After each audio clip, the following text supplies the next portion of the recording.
Nahmaduhu wa nasta'inuhu wa nastaghfiruh wa na'udzu billahi min syururi anfusina min sayyiati a'malina. Asyhadu an la ilaha illallah wahdahu la syarikalah wa asyhadu anna Muhammadan abduhu wa rasuluhu alladzi la nabiyya wa la rasula ba'dah. Allahumma shalli wa sallim wa barik ala Muhammad wa ala alihi wa sahbihi wa man tabi'ahum bi ihsan, amma ba'd.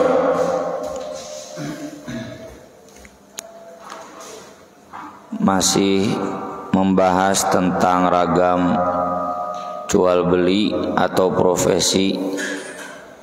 Di dalam kesempatan pagi ini Imam Bukhari menuliskan beberapa tema jual beli yang dipersoalkan karena makruhnya.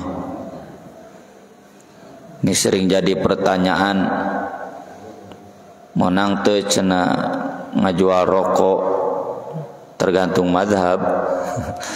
Mun mazhab haram kudu konsisten. Kalau mazhab makruh mah silakan. Cenah dimakruhkeun we heula. Ngara bisa ngajual rokok. Di antaranya ini tentang jual beli minyak wangi, karena di kalangan ulama mazhab ada yang menilai minyak wangi itu najis, kotor, dan tidak boleh dibawa sholat. Tapi tentu pendapat itu lemah, termasuk nanti dalam hal jual belinya. Imam Bukhari di sini menuliskan hadis dari Abu Musa radhiyallahu an, Rasulullah sallallahu alaihi wasallam bersabda, "Matsalul jalisis sholih wal jalisis su atau sau." Perumpamaan teman duduk yang sholih dan teman duduk yang jelek, kamatsali sahibil miski wa kiril haddad, seperti perumpamaan tukang minyak wangi dan tukang pandai besi. Kir itu besi untuk meniup solobongnya, untuk meniup api dalam pandai besi. Tetangga atau bah dulu ada tukang pandai besi almarhum, tak gitu kan ya, kudu anu niup ngompa angin terus ya, siga elas lah ya, butuh gas terus.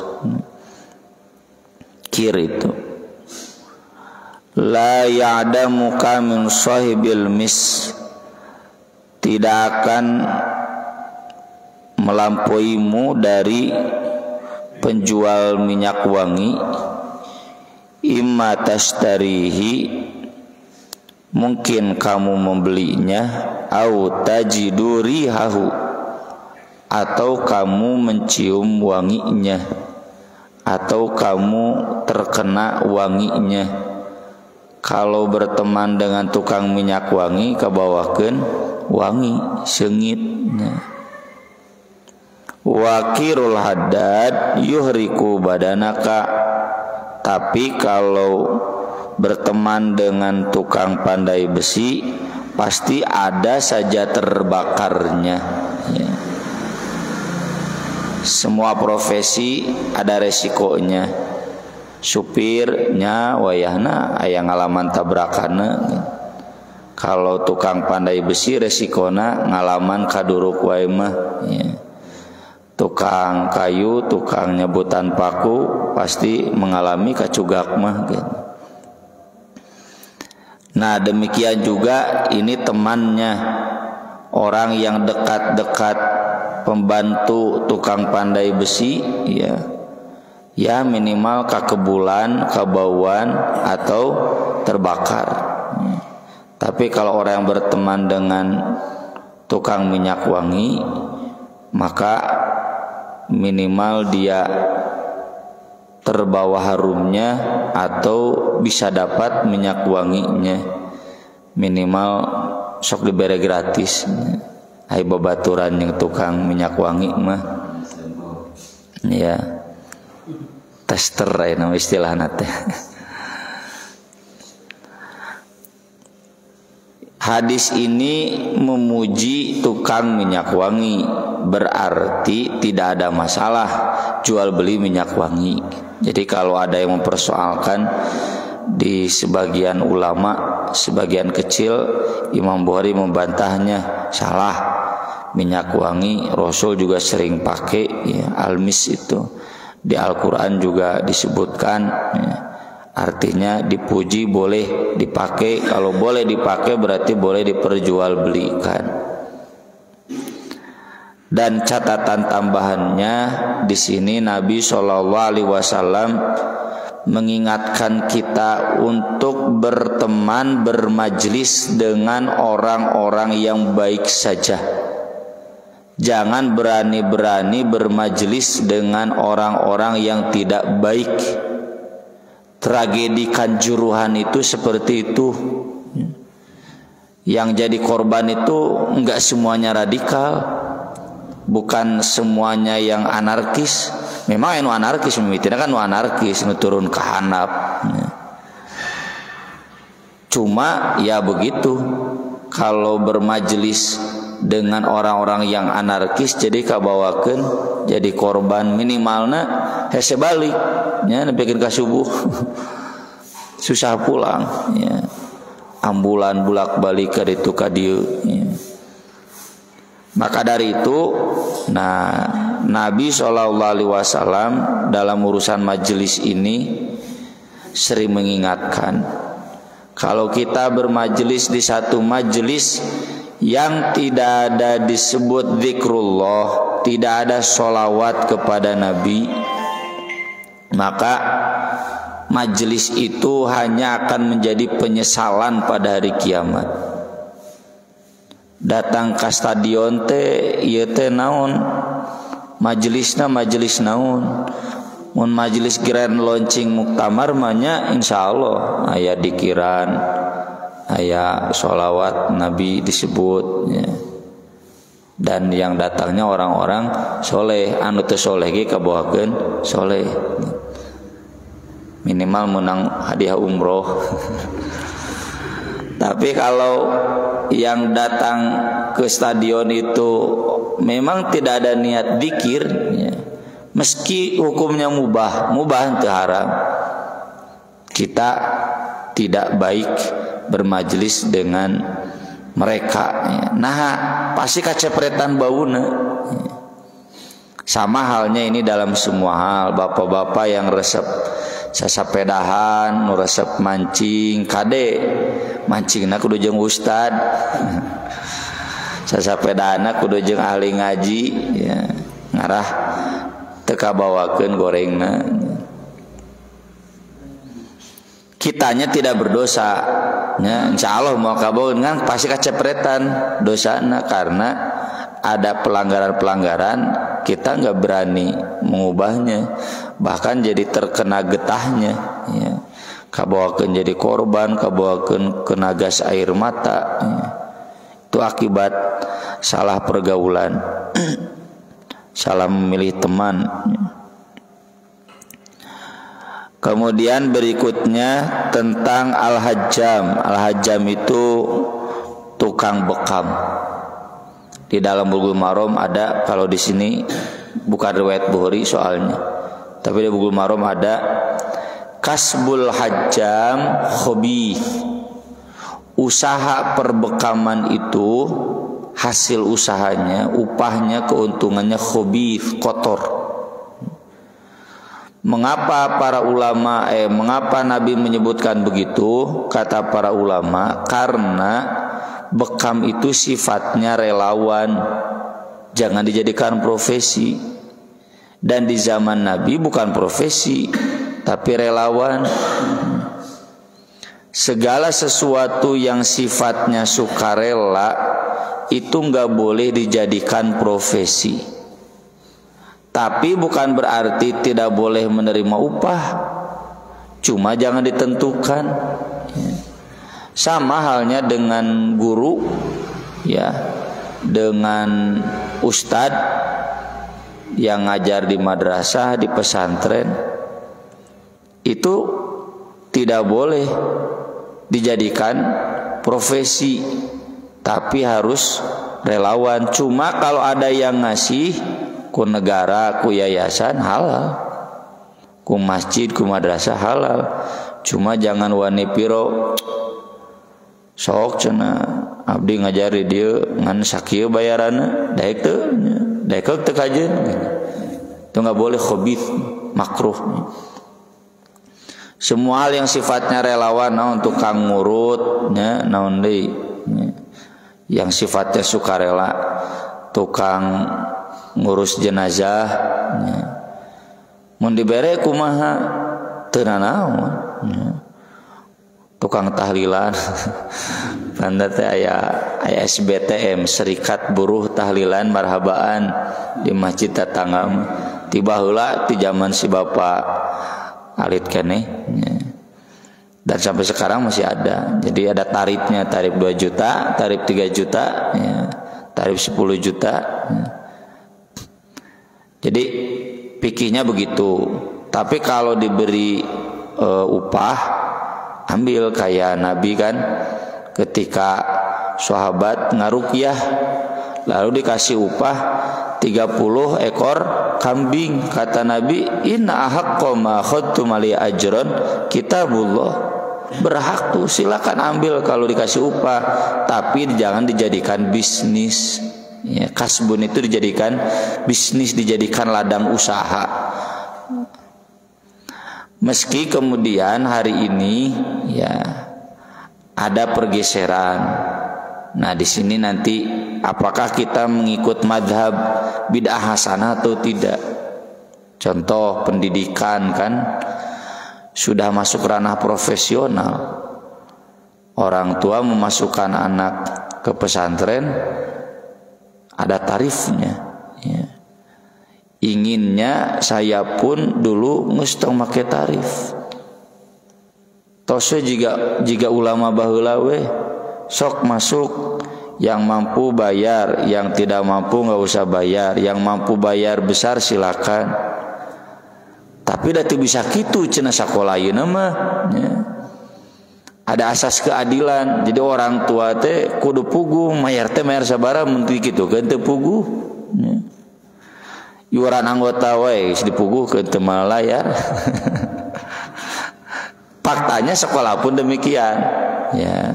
Jadi ya dalam hal ini saya pribadi ikut madhab bid'ah hasanah.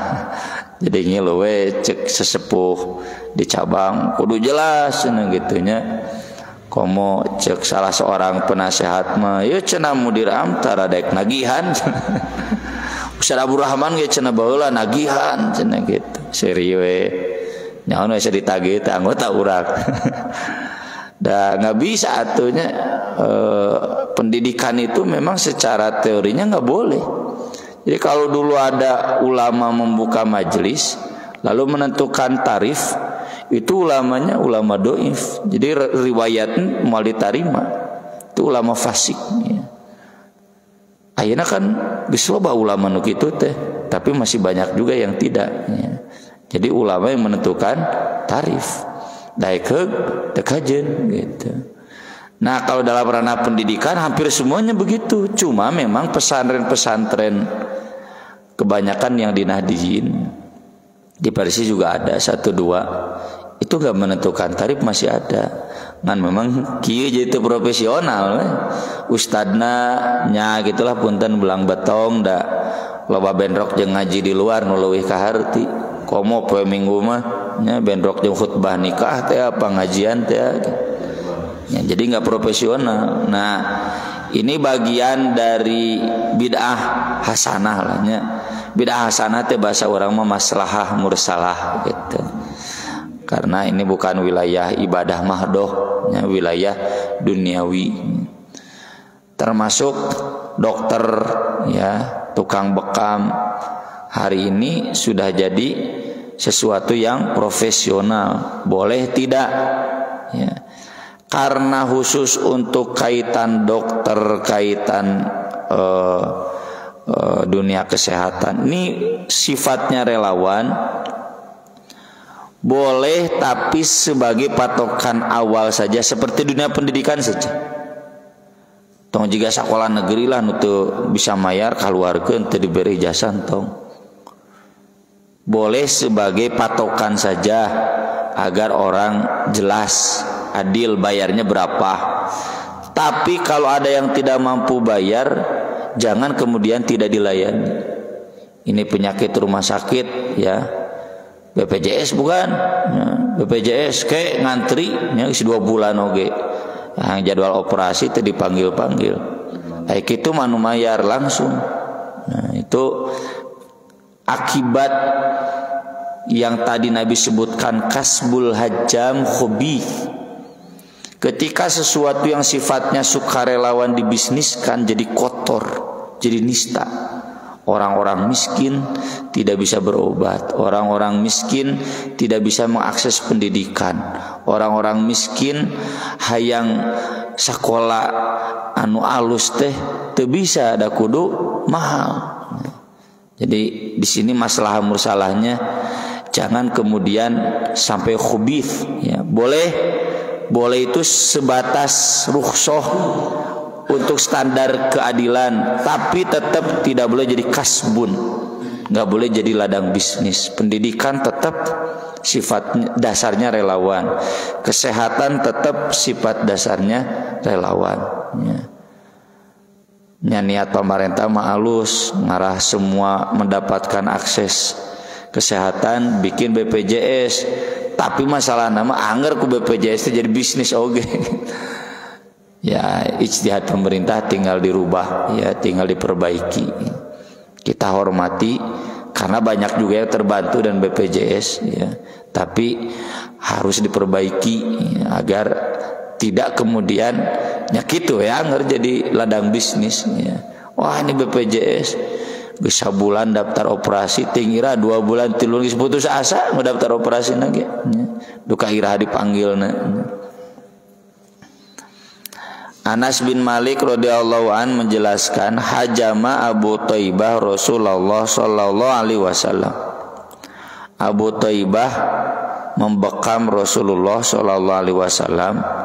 Fa amara lahu bisa'in min tamrin.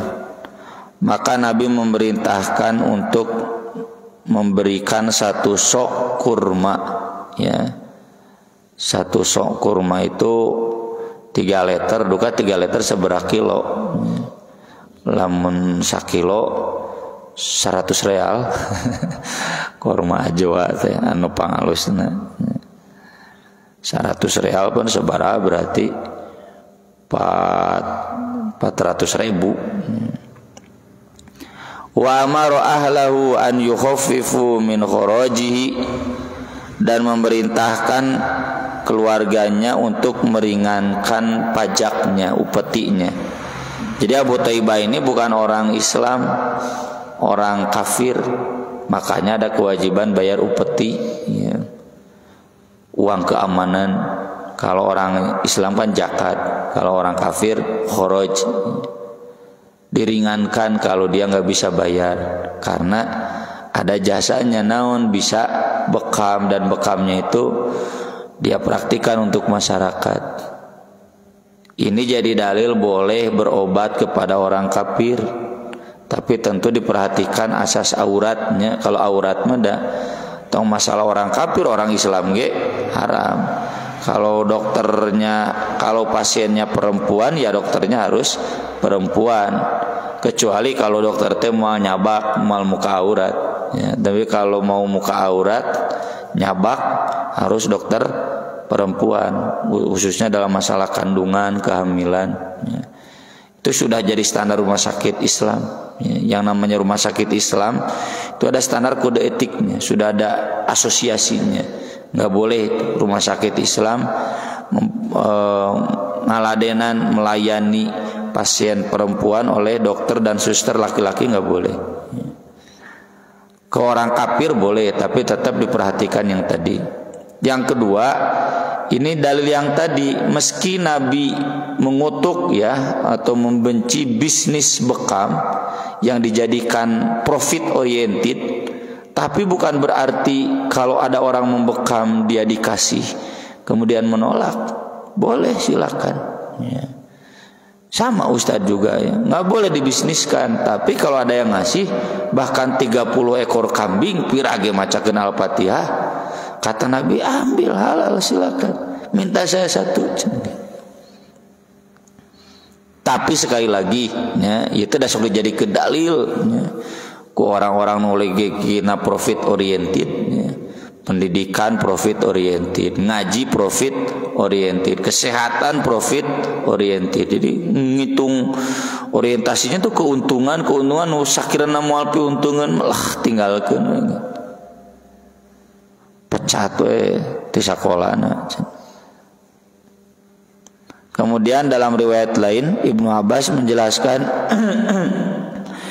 ihtajaman Nabi sallallahu alaihi wasallam, Nabi SAW pernah dibekam, wa'atalladzi hajamahu, dan memberikan upah kepada yang membekamnya. Nah di sini kudu ngarti bapak teh, ya. Jadi pasantren tidak mungkin menagih memaksa, ngan orang tua sadar kudu ngarti gitu. Tukang bekam nggak boleh menentukan upah, ya, tukang urut, ya, tukang refleksi, naon deui lah, nu seputar kesehatan. Ngan bapak nu diurut, nu direfleksi, nu dipijat, nu dibekam si ngarti mere, ya. Jeung merena nu rada mantes atuh, ya. Nah nu rada mantes teh nya standar sabaraha UMR, standar UMR. Ya. Satu hari 100.000 kan UMR itu standarnya, atau lebih sekarang di kota Bandung 125 ya. Kemudian walau kana haraman lam yu'tihi, seandainya memberi upah tukang bekam itu haram, kata Ibnu Abbas, beliau tidak akan memberikan upah itu kepadanya. Jadi halal ya, cuma tidak boleh dijadikan ladang bisnis.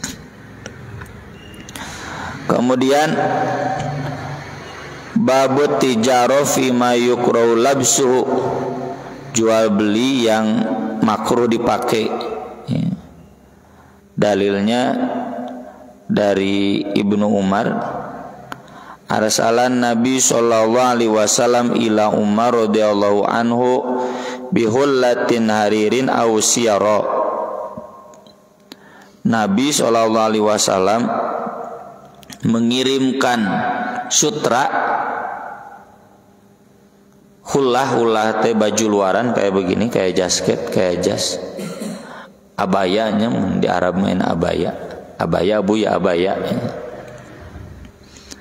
Tapi dari sutra ke Umar. Lalu kemudian Umar teh polos dipakai weda pamasihan Nabi. Nabi tentu membeli ya. Faqala faro'aha alaih, lalu Nabi melihat Umar dan Nabi kelihatan wajahnya kecewa. Kata Nabi, inni lam ursil biha ilaika litalbasaha, aku mengirimkannya kepadamu, memberikannya kepadamu bukan untuk dipakai. Innama yalbasuha man la khalaqa lahu, yang memakai sutra itu dia tidak akan mendapatkan bagian nanti di akhirat, maksudnya doraka ya, moal ka surga. Innama ba'atsu ilaika litastamti'a biha, yakni tabi'aha, saya ini berikan kepadamu agar kamu menjualnya. Nah ini jadi berarti jual beli barang yang makruh dipakai boleh, karena makruhnya bukan makruh lagi buat laki-laki.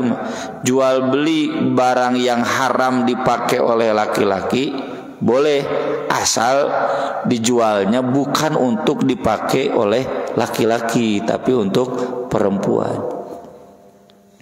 Dan tentu dalam hal ini ya pedagang hanya bisa menyampaikan saja.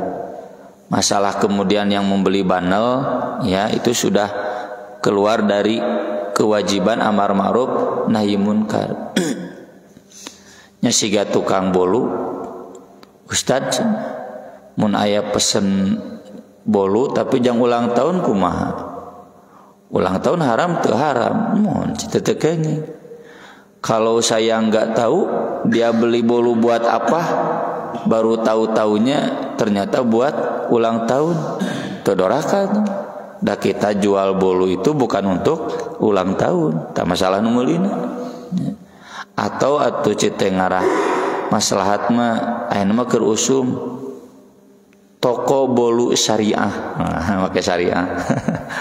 Kayak keterangannya siga di Arab Saudi nya. Wah, teu meunang naon gitu. Toko bolu syariah bukan untuk ulang tahun, bukan untuk tahlilan. Masalah nanti dia kemudian untuk itu, ya itu terserah dia. Tapi kalau kita tahu nggak boleh dijual. Ya nuburate tukang cetak di pagar sih, nyetak buku tahlilan, makaning teh. Ya, loba pisannya bahkan di singko ge nya bisa aya teh model mau apal singko teh ieu cenah ieu mah majmu syarif cenah mah tahlilan unggul apal singko teh nu tara tahlilan oge kaharti. Saya tanya dulu Ustaz Aceng Jakaria ya diwawancara di majalah Risalah, Ustaz gimana? Ya nggak boleh atuh cenah kalau kita tahu itu bid'ah jangan mendukung bid'ahnya. Rame pan di pemuda teh silih tuding kan tukang cetak unggul. Harus konsisten. Kecuali kalau kita nyetak buku agama ya nggak tahu buat dibagikan di acara-acara itu ya nggak jadi soal. Jadi kalau spesifik jangan. Ini juga kalau dia beli tahu untuk dipakai dia laki-laki harus melarang kayak Nabi tadi kan melarang Umar. Jangan dipakai laki-laki. Dalam riwayat lain Ali juga sama, dikasih oleh Nabi kain sutra. Ali dimarahi oleh Nabi. Nah cenah, lalu kenapa Anda memberikan ke saya? Saya memberikan ke kamu untuk dibagikan ke Fatimah. Karena di keluarga Ali banyak yang namanya Fatimah, istrinya Fatimah, saudara sepupunya Fatimah, ibunya juga Fatimah. Bagikan cenah ka ibu-ibu, bukan untuk kamu. Jadi ada amar ma'ruf nahi munkarnya. Kemudian hadis berikutnya dari Aisyah. Ini hadis yang panjang. Aisyah membeli kain yang ada gambarnya, lalu dipakai di pintu hordeng, hordeng tirai pemisah ruangan kan dulu hordengnya di lembur bukan pintu. Nabi marah. Kata Nabi SAW, nanti yang memasang ini dan yang menggambarnya akan disiksa pada hari kiamat dan akan disuruh untuk menghidupkan gambar itu, dan tidak mungkin itu. Makanya kata Nabi, di antara yang paling berat siksanya pada hari kiamat adalah orang yang menggambar atau orang yang memahat makhluk hidup, karena ada unsur syiriknya. Syirik menandingi Allah sebagai pencipta. Tapi kemudian oleh Aisyah dicabut dan dijadikan hamparan, ya, hamparan tempat duduk dan dijadikan bantal. Lalu Nabi tidak marah. Ini jadi fikih yang menurut Imam An-Nawawi ijma'. Tidak boleh ada gambar makhluk hidup atau apalagi patung-patung makhluk hidup yang dipajang, yang diistimewakan kecuali kalau dijadikan alas kayak keset, karpet, teu nanaon, jok kursi teu nanaon. Ya, tapi kalau dipajang nggak boleh. Ya. Jamaah di Nurul Huda, ketika saya jelaskan di salah satu syukuran rumah di jamaah Nurul Huda, pas pulang itu dipotoan, ya, boneka-boneka, ornamen-ornamen. Ustaz nu kieu haram tuh. Ya. Haram tuh pan tadi geus dibahas, langsung dijual. Dipiceun ngan ku istrina diseuselan. Oh tuh cenah lebar mulina mahal cenah gitu. Bisa dijual menang tuh, menang asal dijualna lain jang pajangan, dijual jang cocokannya pokoknya dijualnya. Siga tadi silakan. Kalau untuk mainan boleh, ya, mainan anak-anak Nabi membolehkan, ya. Termasuk nanti fikihnya untuk sarana pendidikan. Ada gambar, da teu rame atuh budak ayeuna ningali buku gambaran, ya. Sebagai pendidikan gak jadi soal, tidak diistimewakan. Nah kalau dipajang, itu pengistimewaan, mengistimewakan satu karya yang bukan yang menandingi karya Allah itu nggak boleh. Kecuali foto, video, foto mah tidak membuat merekam. Ya. Kalau foto haram berarti YouTube oge haram. Pan YouTube teh gambar-gambar, video teh gambar-gambar, cuma direkam. Kalau foto ngarekamna sekali, hari video mah ngarekamna beberapa kali jadi gambar, jadi video gitu. Itu dibolehkan. Yang nggak boleh itu gambar makhluk hidup atau bentuk 3 dimensi, ya, makhluk hidup yang dipajang, yang diistimewakan. Kalau sekedar jadikan mainan nggak jadi soal. Ini berarti haram diperjualbelikan untuk itu. Tapi kalau diperjualbelikan untuk alas boleh. Buktinya Nabi tidak menyuruh Aisyah buang cenah gitu. Kalau disuruh buang berarti batal jual beli, nanti menang dijual beli. Nabi kan tidak menyuruh buang, jangan dipajang. Lalu dijadikan karpetnya, sajadah, maka Nabi pakai. Berarti boleh menjual belikan barang-barang itu, tapi dengan catatan bukan untuk dipajang, hanya untuk alas. Sekian yang bisa kita bahas pada kesempatan pagi ini, mudah-mudahan bermanfaat. Bila aya pertarusan, mangga nengakeun. Ya, Ustaz. Itu kan yang barusan dibahas itu masalah foto di nggak boleh dipajang, ini semacam binatang-binatang, ya. Gambar sanes foto. Gambar. Gimana kalau foto kita sendiri kan itu termasuk gambar foto? Kan boleh. Foto itu merekam bukan menggambar. Kan sama kalau binatang itu kan misalkan dipoto, dipajang, nggak boleh, ya. Terus kita orang foto dipajang, ya, kalau memfoto binatang dipajang ini berarti ada pengkultusan ke binatang, nggak boleh. Kalau foto kita dipajang kan tujuannya tujuan pengenalan. Ya. Ya. Abdi manteu foto keluarga we unggul. Eta ge henteu sadayana. Heurin. Saya kalau datang ke rumah, contoh ka bumi Pak Haji, pasti tingali foto keluarga heula. Putra Pak Haji teh nu mana wae.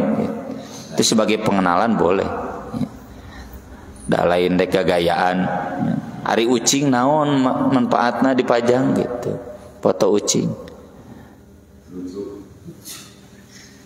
Bismillahirrahmanirrahim. Saya mengenai profesi. Sudah kan sekarang di mana-mana. Kalau kita kerja di bank bagaimana? Kalau kita kerja di pajak, itu ada makanannya. Itu mengenai profesi dulu. Pajak itu halal Pak Haji, ya. Yang haram itu pengemplang pajaknya dan pegawai pajak anu kong kalingkong. Pajak itu halal. Bekerja di bank juga bank syariah itu halal. Kalau banknya bank konvensional dia harus hijrah. Hijrah teh kudu bebekalan, sok bebekalan heula. Banyak yang hijrah dari kerja bank konvensional bagus, bahkan lebih maju. Kalau bank syariah mah halal. Jadi boleh. Boleh. Sekarang itu kan Di sana ada unsur bunganya gitu seperti bank itu. mohon hari bank konvensional mah haram. Pami bank syariah mah ada sanes bunga ujroh, upah. Maksud itu dari bank profesional. Bank konvensional mah teu kenging, kedah hijrah. Jadi kan hijrah teh di Al-Qur'an juga kudu bebekalan, kudu apal jalan ya. Saya sering cerita Pak Muhaimin Iqbal saja direktur utama Simas Sinarmas.